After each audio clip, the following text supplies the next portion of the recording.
Hello explorers of your inner universe. My name is Anaya, and on this channel we explore psychology and work on our personal growth together. How many of you have ever been in this situation? You want to be a good, loving partner.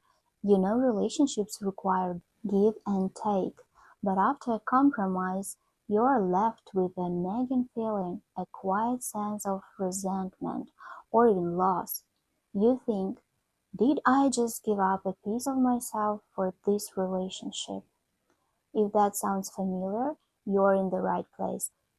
Today we are tackling one of the most delicate balances in love, the difference between healthy compromise and losing yourself. We are going to find the line where collaboration ends and self-abandonment begins. By the end of this video, you'll have a clear framework to navigate any decision. You'll be able to identify the warning signs instantly and know exactly how to protect your core identity while building a strong, loving partnership. Here's our path for today. We'll start by defining what a healthy compromise truly feels like. Then, we'll contrast it with the painful experience of losing yourself. I'll give you 5 specific questions to ask yourself before any compromise. We'll walk through a powerful values versus preferences framework. And finally, we'll talk about how to rebuild if you feel you've already lost parts of who you are. Stay until the end for that last part, because it's never too late to come home to yourself. Let's begin. Part 1. Healthy compromise, the win-win. A healthy compromise is not about losing, it's about creative problem solving. Imagine a bridge being built between two islands. Both islands remain intact, strong, and proud. The bridge connects them, making both more accessible and enriching the journey between them. A healthy compromise feels like mutual respect. Both people's needs are considered equally valid. Collaboration, you are working together against the problem, not against each other. The we focus. The goal is to find a solution that works for the relationship, not just for one person. Feeling bittersweet, not bitter.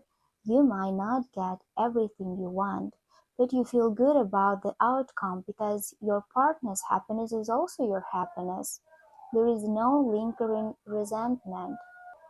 For example, you want a beach vacation, your partner wants a mountain cabin. A healthy compromise, a lakeside resort that offers hiking and swimming. The core need relaxation in nature is met for both. Part 2. Losing yourself, the slow erosion. Losing yourself is different. It's not a single decision. It's a slow, quiet erosion of your identity. It happens gradually, one small yes when you mean no at the time. The warning signals are clear. You feel resentful. After agreeing, you feel angry, used, or unappreciated. You're keeping score. You find yourself mentally tallying all the things you've given up. You don't recognize your life. Your hobbies, your friends, your opinions have slowly taken a backseat to your partner's. You feel anxious. Saying no, you're afraid that stating your true preference will lead to conflict or rejection. The we feels like a you. The relationship is no longer a partnership. It feels like you are living in their world, playing by their rules. For example, you give up your passion for painting because your partner doesn't get it, and the space is messy. The core need, creative expression, is sacrificed, and a piece of your identity goes with it. Part 3. The 5 self-check-in questions. The first, does this go against one of my core values? We'll talk more about values in a moment, but if it feels fundamentally wrong, it is. The second, Am I agreeing out of fear? Fear of conflict, fear of being called selfish, fear of losing them? If fear is the driver, it's likely self-abandonment. The third, can I make this decision without feeling lingering resentment? Be brutally honest with yourself. If you know you will bring it up in a future argument, it's not a true compromise. Is there an energy? Do I see my partner making similar sacrifices for my happiness? A relationship is a two-way street. The fifth, after this decision, will I still feel like me? This is the ultimate test. Your identity should remain intact. Part 4. The core framework. Values versus preferences. This is the most powerful tool I can give you. To compromise healthy, you must know the difference between your values and your preferences. Your core values are your non-negotiables. They are the bedrock of your identity, your integrity, your sense of right and wrong, your core life goals, your fundamental need for respect and safety. You cannot compromise on these without losing yourself. For example, your family, career ambitions, spiritual faith, personal growth, and so on. Your preferences are negotiables. They are the flavors of life: where you eat, what movie you watch, what color you paint the wall, how you spend a Saturday. For example, Italian or Chinese food, vacation destination, decoration, and so on. The rule is simple: you can flex on preferences, you must hold firm on your values. A partner who asks you to compromise a value is asking you to break a piece of yourself. A partner who negotiates your preferences is building a life with you. Part 5. How to reclaim yourself. If you are watching this and realizing you've been losing yourself, please know this: it is never too late.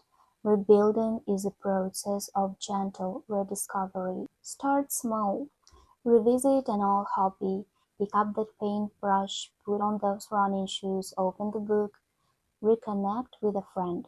Nurture the relationships that existed before your partner. Practice saying your opinion. Start with low-stakes topics. Actually, I'd rather see the comedy movie than the horror one. Communicate using the "I feel" statements we've discussed. I feel like I've lost touch with my creative side, and I'd like to start painting again on some days. I think it will make me a happier partner. This isn't about rebellion.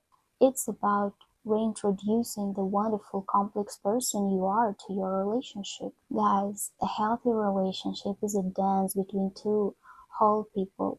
It requires stepping close, then apart, then coming back together again. Compromise is the rhythm of that dance. Losing yourself is when you forget your own steps. Your needs are not negotiable. Your identity is your superpower. Now I want to hear from you. This is a powerful topic. In the comments, share one of your core values that you will never compromise on, or one preference you find easy to be flexible with.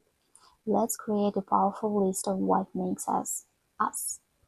If this video helped you see your relationships more clearly, please give it a thumbs up and subscribe to the channel for more guides to navigating your inner universe. Remember, explorers, the goal is not to find someone to complete you, but to find someone to share your completeness with. Thank you for exploring with me today. See you in the next video.